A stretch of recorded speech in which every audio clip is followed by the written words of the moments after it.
We are getting some breaking news in the investigation into the disappearance of Nancy Guthrie. There are some puzzling new developments tonight in the ongoing search for Nancy Guthrie. Breaking news does not always arrive with noise. Sometimes it arrives in a single sentence. 3 words, spoken into a microphone in a room that had been waiting for weeks to hear anything that might move this case forward. Tomaso Chion, the son-in-law of missing 84-year-old Nancy Guthrie, stepped to the podium and said the words that shifted everything. "I was there that night." It was not the content of the statement alone that changed the investigation. It was the timing, because until that moment, Tomaso Chion had said nothing publicly. No appeal, no visible urgency, no direct message to whoever took Nancy from her home in the Catalina foothills in Tucson on the night of January 31st, 2026. While Savannah Guthrie, Nancy's daughter and co-host of today's show, had been everywhere, speaking, asking, holding herself together in public while something underneath that composure continued to fracture. Tomaso had remained silent. And then that silence ended. The room noticed immediately, not just what he said but how he said it. He did not rush to the microphone. He did not appear overwhelmed. His movements were measured, deliberate, almost as if each step had already been decided before he took it. He adjusted the microphone. He scanned the room. And then he spoke, not with panic, not with visible grief, but with something that felt controlled. And in an investigation like this, control does not disappear into the background. It stands out. By that point, Nancy Guthrie had been missing long enough for investigators to shift the way they spoke publicly. Carefully, precisely, the way officials speak when they know more than they are prepared to reveal. She was 84 years old. She relied on daily medication. She had a pacemaker. Her routines were consistent, predictable, known to neighbors and family alike. And then, all at once, those routines stopped. On the morning of February 1st, everything was wrong. Her phone remained inside the house. Her medication untouched.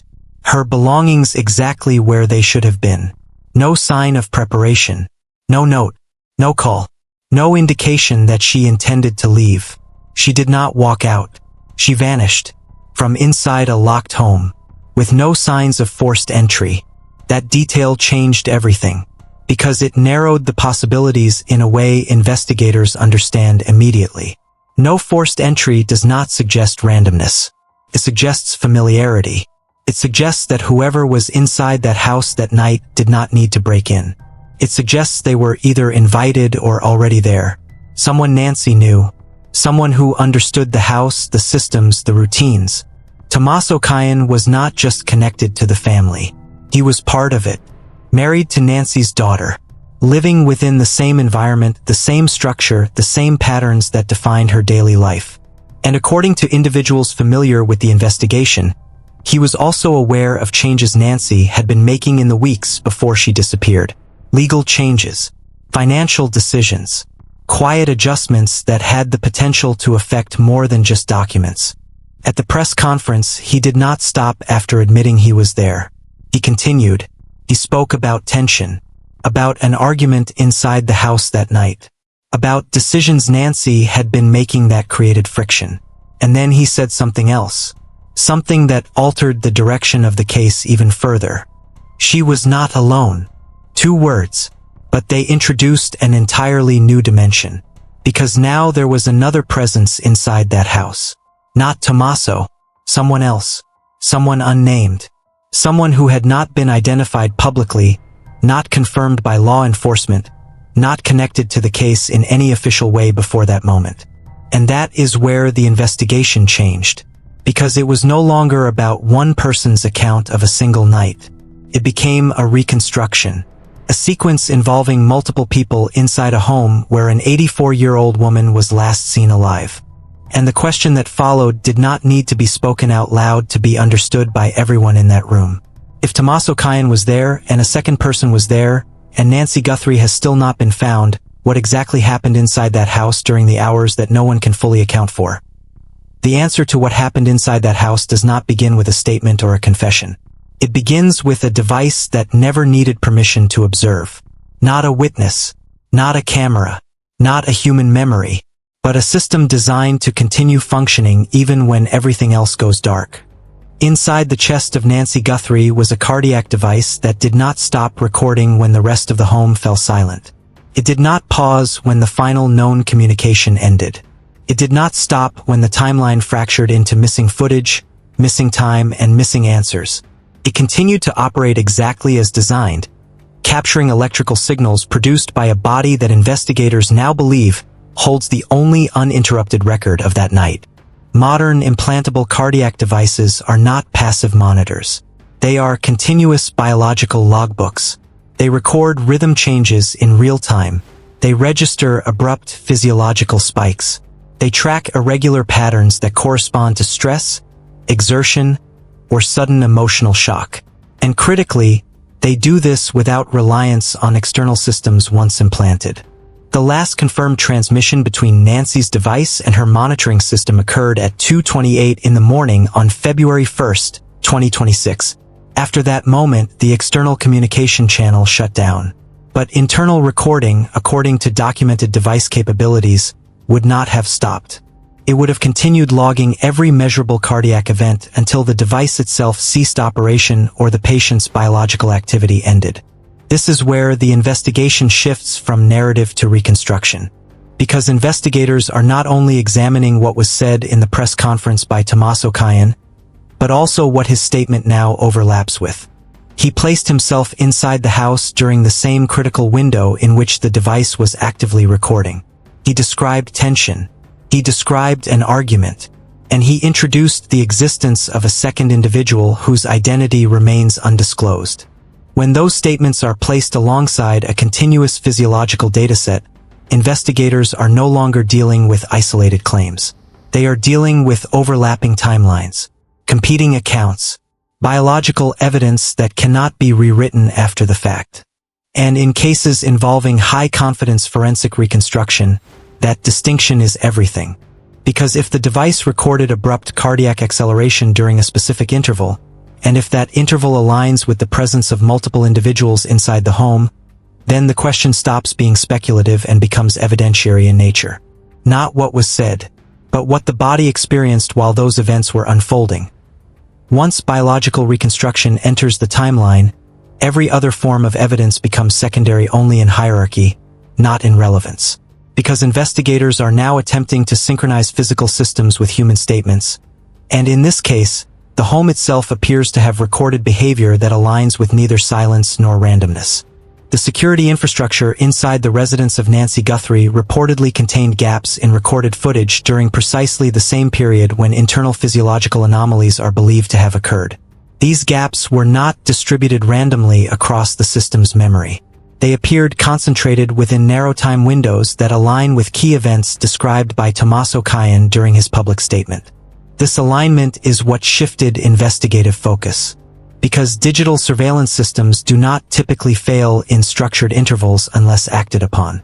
When footage disappears in clustered segments rather than isolated corruption points, analysts begin to consider intentional interruption rather than technical malfunction. According to reporting attributed to investigative sources, access to the system was achieved using valid credentials. No forced intrusion, no brute force breach, no external exploitation signature. Instead, entry through authentication pathways that would normally indicate authorized familiarity with the system's configuration. That detail reframes the entire category of suspect profile. Someone did not break into the system. They navigated it using information that already existed within its operational permissions. That does not identify a person directly, but it narrows the universe of possibility to individuals with proximity, knowledge, or prior access to the home environment. And that is where investigative convergence begins. Because if a physiological spike recorded by an internal medical device corresponds to a moment when surveillance systems were disabled, then investigators are no longer comparing isolated anomalies. They are reconstructing a synchronized event sequence across independent systems.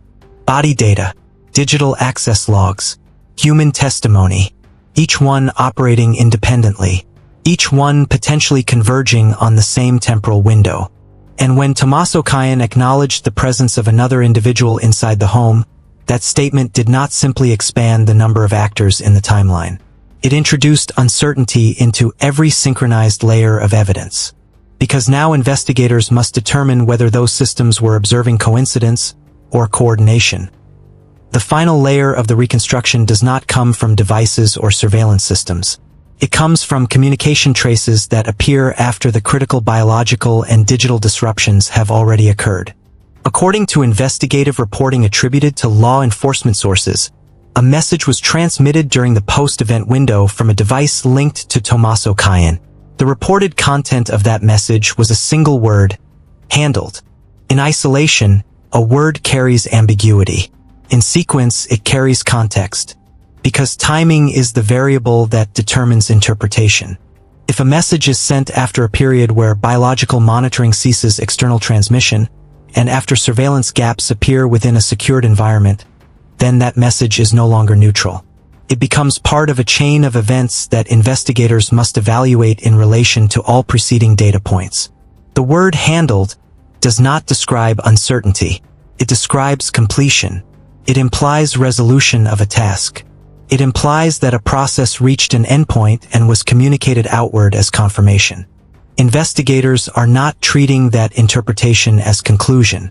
They are treating it as linguistic evidence within a broader sequence analysis framework. At the same time, institutional conditions surrounding the investigation have become part of the contextual environment.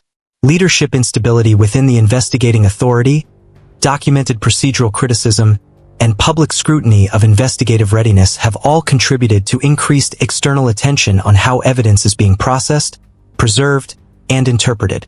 But despite that environment, the evidentiary core remains unchanged. A missing person, a sealed timeline, a house with partial surveillance interruption, a biological device that continued recording without external transmission, a public admission placing multiple individuals inside the residence during the critical window, and a communication event that occurred after the last confirmed physiological signal. None of these elements exist in isolation anymore. They exist as an interconnected reconstruction problem. And the central question has not changed since the first press conference, only sharpened with every added layer of data. If multiple individuals were inside that house, and if biological and digital systems recorded overlapping anomalies during that time, then what actually occurred during the window between the last confirmed external signal and the moment the home was discovered empty? Because every system involved in that night appears to agree on one thing.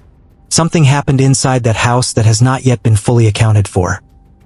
Here is the question that now sits at the center of this entire investigation, and it is the one we want you to answer in the comments. When Tomaso Chion said she was not alone, who do you believe he was referring to inside that house on the night Nancy Guthrie disappeared? Do you think investigators already know the identity of that second person and are quietly building a case behind the scenes while keeping the public timeline controlled? Or do you believe that individual is still completely unidentified, hidden somewhere inside a fragmented sequence of digital evidence, biological data, and incomplete testimony?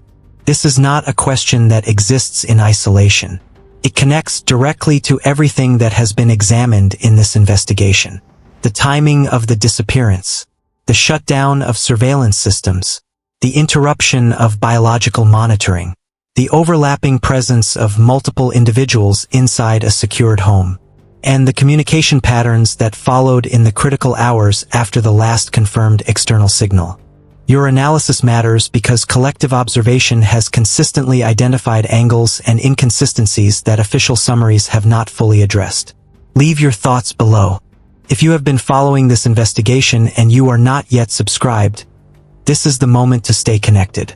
Every verified development in this case is tracked and presented here using documented sources, confirmed public records, and clearly labeled analytical interpretation where evidence remains incomplete. This case continues to evolve, and each new detail reshapes the timeline in real time. Nancy Guthrie has been missing since February 1, 2026. Her son-in-law has now publicly confirmed his presence inside the home during the critical window of her disappearance, along with the existence of another individual who has not yet been identified. If you have any information related to this case, Contact the FBI at 1-800-CALL-FBI or submit a tip at tips.fbi.gov. You can remain completely anonymous. A reward of up to $1 million is currently available for information that leads to answers in this investigation.